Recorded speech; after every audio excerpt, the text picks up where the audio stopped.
Hello everyone, आपका स्वागत है तूफान 3.0 बैच में। चैप्टर चल रहा है human I and colourful word. Chapters को छोटे छोटे टॉपिक्स में हमने डिवाइड कर रखा था। ये छोटे छोटे टॉपिक्स अगर हम अच्छे से कवर करते हैं तो हमारे बोर्ड के एग्ज़ाम की अच्छी तैयारी हो जाएगी। लास्ट क्लास में हमने ह्यूमन आई पढ़ा था। अगर आपने हमारे साथ ये पढ़ाई स्टार्ट नहीं करी है तो आप प्लेलिस्ट में जाकर इसे जल्दी से जल्दी शुरू करिए। आज हम इसके आगे पढ़ने वाले हैं। चलिए शुरू करते हैं। जानते हैं कुछ ऐसे पॉइंट्स जो हमें डिफेक्ट ऑफ विज़न पढ़ने के लिए आसानी करेंगे। सबसे पहला पॉइंट है नियर पॉइंट या लीस्ट पॉइंट किसे कहते हैं। यह वह पॉइंट होता है जहां से हमारे आई को बिना स्ट्रेन के, बिना किसी दुख परेशानी से हम उसे पढ़ सकते हैं। जैसे अगर आप कोई चीज़ पढ़ रहे हैं तो आप उसे नज़दीक लेके आइए आंखों के पास। एक समय आएगा जब आंखों के बहुत नज़दीक आएगा तो आपके आंखों पे स्ट्रेन होना चालू हो जाएगा। लेकिन अगर आप उसे 25 सेंटीमीटर दूरी पर रखेंगे तो फिर आपको कोई स्ट्रेन नहीं होगा। इसलिए नियर पॉइंट जो है वो 25 सेंटीमीटर रखा गया है। ठीक ऐसे ही नियर पॉइंट की जगह फारसेस्ट पॉइंट या फार पॉइंट भी होता है। इसका अर्थ है कि आप वस्तु कितनी दूरी पर रखी हुई है उसको भी आप आसानी से देख सकते हैं। तो ये बहुत आसान है। फार पॉइंट जो होता है वो इन्फिनिटी रखा गया है। इन्फिनिटी इसलिए क्योंकि हम तारों को भी देख पाते हैं। तो नियरेस्ट पॉइंट जो है वो 25 सेंटीमीटर है और फादर्स्ट पॉइंट जो है वो इन्फिनिटी है। यानी 25 सेंटीमीटर से लेकर इन्फिनिटी के ऑब्जेक्ट्स को हम आसानी से देख पाते हैं। अब जानते हैं एकोमोडेशन किसे कहते हैं। ध्यान रखिएगा, ये वो एकोमोडेशन नहीं है जब आप किसी होटल में जाते हैं, हॉस्टल में जाते हैं तो आपको एक रूम मिलता है। ये है power of accommodation. Eye lens के पास, हमारी आई लेंस के पास फोकल लेंथ को एडजस्ट करने की पावर होती है। वह लंबा भी हो सकता है और छोटा भी हो सकता है। इसी कारण से हम इसको कहते हैं पावर ऑफ एकोमोडेशन। इस पावर ऑफ एकोमोडेशन को रन करने के लिए, लागू करने के लिए सिलियरी मसल्स की आवश्यकता होती है।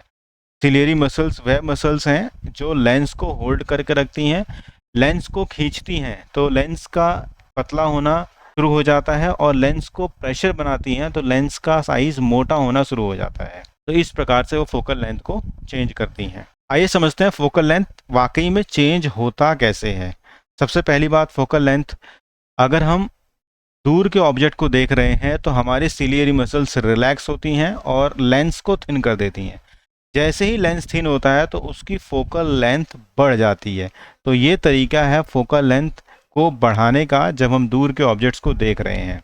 जब हम नज़दीक के ऑब्जेक्ट्स को देख रहे होते हैं तो ये जो सिलियरी मसल्स हैं ये कॉन्ट्रैक्ट करती हैं, सिकुड़ती हैं, जिस कारण से लेंस थिक या मोटा हो जाता है और फोकल लेंथ उसका डिक्रीज हो जाता है, फोकल लेंथ कम हो जाता है। इस कारण से हम नियर के, नज़दीक के ऑब्जेक्ट्स को देख पाते हैं। आइए जानते हैं डिफेक्ट्स ऑफ विज़न के बारे में। ये 4 डिफेक्ट्स ऑफ विज़न हमें हमारी इस क्लास में पढ़ना है। पहला डिफेक्ट ऑफ विज़न है मायोपिया, नियर साइटेडनेस। दूसरा है हाइपरमेट्रोपिया, फार साइटेडनेस। तीसरा है प्रेसबायोपिया, ओल्ड एज हाइपरमेट्रोपिया भी कहते हैं इसे, कैटरैक्ट या मोतियाबिंद। आइए एक एक करके अच्छे से समझते हैं। आइए जानते हैं मायोपिया और नियर साइटेडनेस के बारे में। मायोपिया और नियर साइटेडनेस से पीड़ित व्यक्ति को नज़दीक की वस्तुएं तो अच्छे से दिखाई देती हैं लेकिन दूर की वस्तु नहीं दिखाई देती। दूर की वस्तु को जब वह देखता है तो रेटिना से पहले इमेज बन जाती है जिस कारण से वह देख नहीं पाता। लेकिन जब वह नज़दीक की वस्तुओं को देखता है तो रेटिना पर इमेज बनती है तो वह आसानी से देख पाता है। क्या कारण है कि यह मायोपिया उस व्यक्ति को होता है?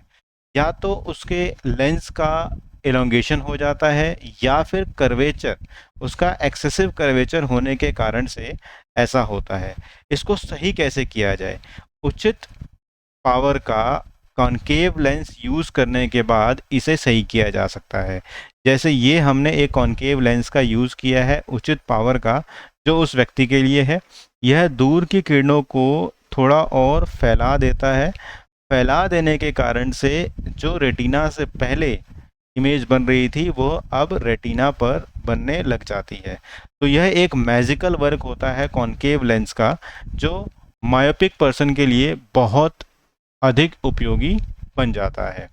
तो इस प्रकार से आप मायोपिया का 5 नंबर का सवाल पूरा करते हैं जिसमें पूछा जाता है आपसे मायोपिया किसे कहते हैं, यह क्यों होता है और इसका करेक्शन क्या है।